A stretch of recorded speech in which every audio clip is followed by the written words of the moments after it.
Hi everybody. My name is Jerry Wise, and I'm a life and relationship coach, and I've been helping people learning about self-differentiation for 45 years. And this video is entitled Neutral Responses, the Power to Self-Differentiate. I hope you'll join my YouTube channel and you'll click the bell to be notified for new videos that come out. I also have a master class coming up. It should be in December or January. You can check on my website for that. And I hope you'll join me for that 4-hour master class that we'll be doing together. And it's on reactivity and reducing your reactivity. I think it will really help a lot of folks. So, what are neutral responses? And neutral responses are very helpful as a means to stay yourself while connected with other people. Someone says to you, "I'm so upset that you're still dating that woman." Well, I'm sorry to hear you're upset. And again, it's a neutral response.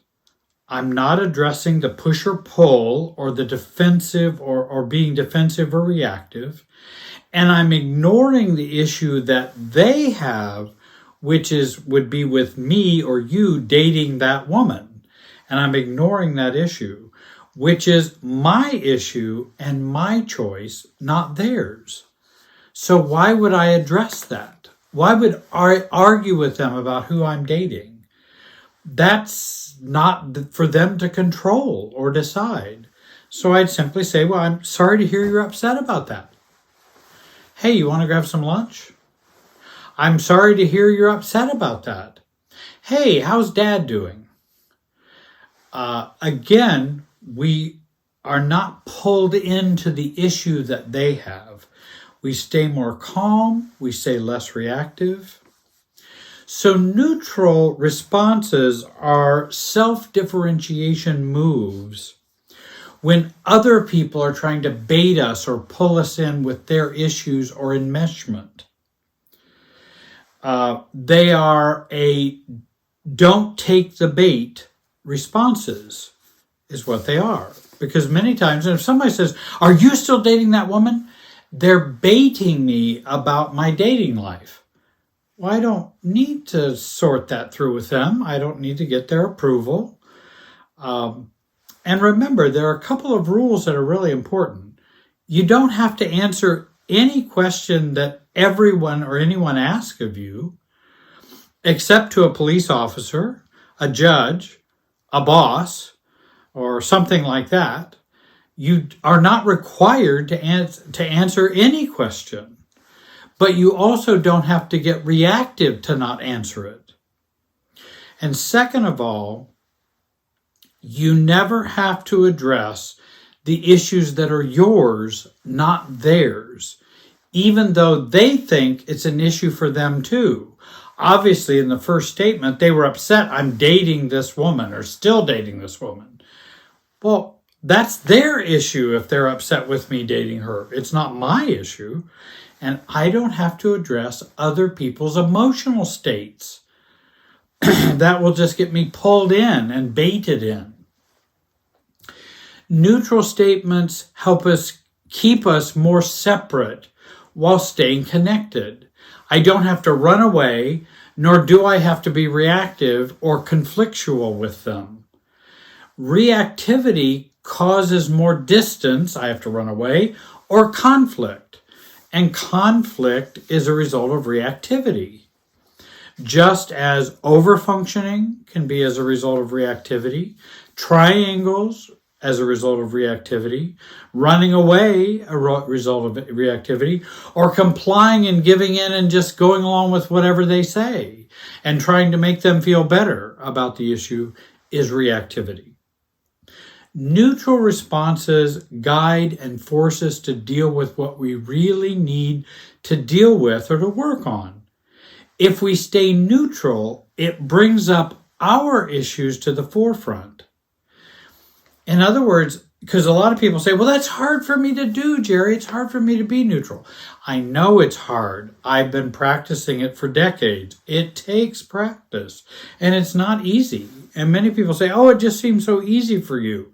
No, it hasn't been easy. It's taken me a long time to develop a healthier self and neutral responses. And that helps to keep me calm and thinking rather than reactive and feeling. And then my thoughts get all jumbled up. And when you're challenged to give a neutral response, just like when I go to the person who says, are you still dating that woman? And I go, well, I'm sorry to hear that's upsetting to you. And then I stop, find out what that brings up for you. And often what would be brought up for me is I'm trying to get their acceptance and I'm acceptance seeking. I'm trying to get their approval and I'm approval seeking. I'm wishing they would know me better. I wish they had a better relationship with me. But all of those are immature wishes and wants. This is the way they are, and I'm accepting the way they are, but I have to deal with my neediness if I give a neutral response. And that's a healthy thing to do. Deal with your issues rather than trying to resolve those issues by, oh, well, let me tell you, she's really nice. I think you'd really like her. No, she's not like she used to be. And then I'm defensive, I'm reactive, and I'm trying for approval seeking. Neutral responses include 2 or 3 components. One is empathy or understanding. Second is declaring self. And thirdly, maybe being silent or saying less and not taking the bait. And when I said, oh my, you must be upset about that issue. Hey, what are we going to have for lunch? I was empathetic. I simply remain silent about the issue because it's not theirs to confront me with. It's my dating life. Why are they interfering in my dating life? Now, they could say, are you still dating that woman? And I could declare self, which is one of the components, and I could say, well, as a matter of fact, I am. I'm sorry you feel upset about that. Hey, what do you want to do today? Neutral responses include taking a stance that avoids their issues, their feelings, and their reactivity about my life. But I want to take a stance that it's not my circus, not my monkeys. If you're upset about me dating this woman, that's your monkeys, your circus. It's not mine. Because I get to decide who I date, for how long, in what way, or what kind of relationship I have. If you're upset by it, then we're enmeshed. Because adults respect other adults and respect other adults' choices. It doesn't mean we can't be caring or concerned if there's real problems with a relationship that we want to raise with another adult, but we do that respectfully, not reactively. Neutral responses help us to stay calm because often we engage others with our intensity and reactivity. And you can tell you're being reactive if you feel like you want to lecture, criticize, whine, complain, try to get acceptance, or try to be fused or have more togetherness or have this warm fusion that we have. Versus being neutral and non-judgmental and staying out of their circus. Because by me staying out of their circus, I'm telegraphing them to stay out of my circus. Who I'm dating is my circus, my monkeys. It's not your circus, your monkeys. Actually, this is a means by which we move closer to become more separate. I become empathetic, don't get into the issues that are theirs, And so I stay connected while being myself with a neutral response. And relationships are paradoxical. They're a paradox. To be closer, we need more separateness. To be more separate, we need more closeness. Both of those are true. And that's what neutral responses can help me with, is the second one. More separateness. To be more separate, we need to be closer. I'm engaging the person, but I'm not engaging in their monkeys, their circus about me. And so we actually are closer because I'm not rejecting them. I'm just not reacting to their reactivity. Neutral responses help us stay connected without cutting off and without being reactive. When our reactivity is activated by others, learning to give neutral responses help us reduce our reactivity and keeps us more calm, and often has a positive effect on others.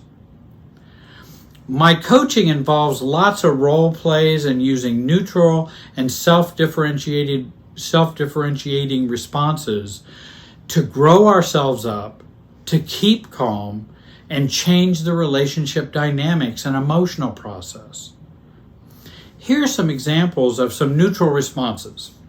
Here's a detriangulation neutral response, because triangles often are a part of reactivity. A parent says, "Do you know what your sister did to me?" "No, but it must have upset you. I hope you've talked to her about it." "Not my circus, not my monkeys. Her circus, her monkeys. My sister's circus, her monkeys. But I can be concerned that she was upset. That's fine. I can be empathetic." Your husband told your father that he didn't really like the lamb we had for dinner. I think that is rude, and I hope you will talk to him, Mary. "Mom, I don't know if he said that or not. I assume he did, but maybe you or Dad could talk to him about what he said. I thought the lamb was great." "Not my circus, not my monkeys. Your upsetness doesn't become something I own. It becomes something you have to take responsibility for as an adult, and an adult relationship with other people, without me triangulating in it." Rather than, "Oh, I'm so sorry, Mom, that he said that. I'll go and talk to him. I hope everything's okay. I thought the lamb was great." Now I'm enmeshed. Now I'm looking for acceptance and approval. And now she's parenting me, and now I got to go parent my husband. Mary has to go parent her husband. And that's not going to work out well in their marriage. "Jerry, your son threw a cigarette butt in my flower garden." "Well, that seems rude. You may want to talk to him about that." Mom says, "But that is why I'm telling you. And that's why I'm telling you." "Mom, my parenting years stopped long ago. I would just go and talk to him about his behavior or rudeness or insensitivity." Not my circus, not my monkeys. If my son's 35 years old, why am I supposed to go parent him? Because he did something you didn't like. You go and talk to him as an adult. And in fact, he'd probably be happy to talk with you about that and, might apologize or whatever. But still, not my monkey, not my circus. Saying no without feeling guilty responses are a part of neutral responses we can have. "I want you and your family to be here on Christmas Eve for supper, and you probably should arrive about 5 p.m. And because of the dating of this video, the holidays are coming up. "I know we've always come to your house, Dad, on Christmas Eve, but we've decided to do something special for our family Christmas Eve this year. So I'd like to plan a different day and time with you and Mom." You have to be kidding, Dad said. No kid of mine would not show up for Christmas Eve dinner. Shame. Why didn't you tell us sooner? Guilt. It's already October and we're planning our normal family gathering with all the family. Well, Dad, we just recently decided this and we felt 2 months' notice would be enough and plenty of time to let you know. But, well, you know this will cause us as a family not to be with everyone on the same day, and it will upset everybody, and your mom will feel hurt. Well, Sally and I are looking forward to something different and special for our own family this Christmas Eve. We would be available any other time to get together, Dad. Now, if you notice, I didn't, not my circus, not my monkeys, that everyone else would be upset. Mom would be hurt. I'm not making anybody be hurt. I'm declaring something that I would like to do as an adult and with my own family. I don't have to fix everybody's feelings about that. Now, I could be more empathetic and say, I'm sure this change probably would be, and I think I even said, I'm sure that might feel disappointing, Dad. So I can be empathetic. I'm sure Mom might be disappointed. My siblings might be disappointed. But this is something that, Sally and I want to do. And just because they're disappointed doesn't mean I have to live under the threat that if they're disappointed, I'd better change. Welcome to the world of disappointment. We all have disappointments. And I'm not doing this with any malice. If you notice in my response, I share some empathy. I declared myself of what we wanted to do. I stayed silent about some things I have no control over, like how everyone will be upset. I can't fix all of that and don't need to. It's not for me to fix anyway. And if you'd like, Dad, I could say, if you'd like, Dad, I'd be happy to tell Mom and tell the siblings what Sally and I plan to do this year. So I'm willing to take the heat from them, but I'll do the same neutral responses with them and go, I'm sure it's disappointing, but this is what we've chosen to do. And so I would talk with each one individually. I don't have to have Dad go tell them all. Dad, I'm willing to go and talk to everybody. Don't worry about that. It's my choice. And I don't have to triangle through Mom and Dad to tell siblings and everybody. Then everybody gets in an uproar and it becomes a major triangulated mess. I care about the feelings of others, but I keep my foot nailed to the floor so I can only go around in these circles and not be persuaded to give in or to comply. So I want my foot nailed to the floor this is what we're doing for Christmas Eve, and we're not doing what we've always done with the family for Christmas Eve. I'm just nailing my foot to the floor. Now, I don't mind talking about how empathetic I feel or how that may feel disappointing or hurtful to Mom, if that's what she's going to feel. But I have no control over that. They are not my monkeys, not my circus. I care, but it's still not my circus. Those are your feelings, not feelings I'm making everybody have. Because believe it or not, a family could be, well, I understand that. Why don't we plan another day? Or why don't you get together with the siblings at this time, Mom and Dad at this time? I mean, there's lots of options. To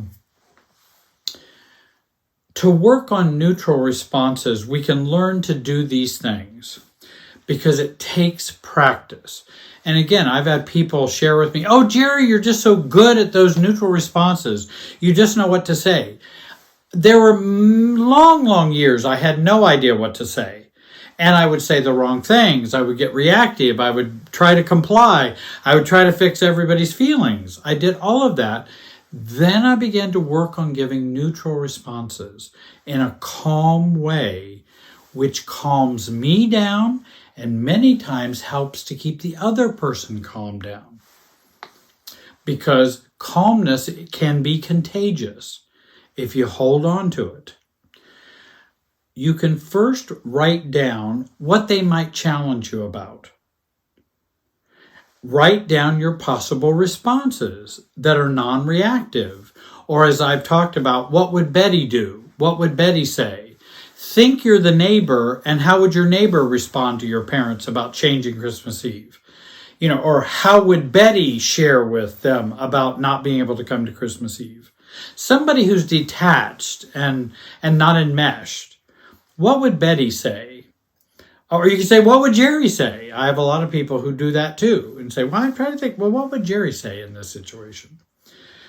You can write down your possible responses and practice them so you do not go into autopilot or reactivity pilot when you are addressing difficult or highly charged situations. Use a calm and mature voice. Make sure you are calm. You can even keep it low level. Don't make it high level volume. Now, there may be a challenge. And they may say, oh, well, this can't be. We got to change this. What would you say if they said, and you probably know what their challenge would be. What would be your next response? What would their next challenge be? What would your next response be? And if you have that worked out ahead of time, you'll be a lot more calmer and be ready. And many times we can predict the behavior of other people in our family. We know exactly what they're going to say. Because when I do role plays with clients, they know exactly what their families would say. And then I would say this, and I'd say, well, what would your sister say to that? What would your husband say if I said that? And they know, because we know what those responses are going to be for the most part. You can prepare your neutral, non-reactive responses. And of course, whenever we make a change, there's 3 stages of resistance to go through. Why are you doing this? Secondly, you need to stop doing this. And fourthly, stop doing this or else. And if we can stay calm, neutral, and non-reactive through all those stages, then a greater acceptance tends to come over time. And we're training others to experience and accept the new me without doing harm, without doing damage. I don't have to yell or to be in conflict or overfunction or triangulate, or I don't have to do any of those things. In me choosing to be me. Over time, they're going to go, well, you know how Jerry is. He's just going to do whatever he wants to do. Well, good. That's what I want to do in my life, is do whatever I want to do. I'm an adult. I get to do that. Now, that doesn't mean I don't care about my family or care about my spouse, care about my kids. I care about neighbors. I care about everyone. But I still have a right to do what I want to do as an adult. I want to share with you, I've got that 4-hour master class coming up probably in December or January, taught by me. We will be sending out notices to everyone on our email list, reducing your reactivity. I hope you'll click subscribe, click the bell so you can be notified when new videos come out. Join as a YouTube member. That really helps us to produce these videos. It only costs $1.99 a month. And you can join as a YouTube member, and you can see the button for join and become a paid member for $1.99 a month. And that helps us produce these videos for you. I hope you'll follow me on Facebook, Instagram, and Twitter. And I want to thank you for joining me today. Have a great day and be wise.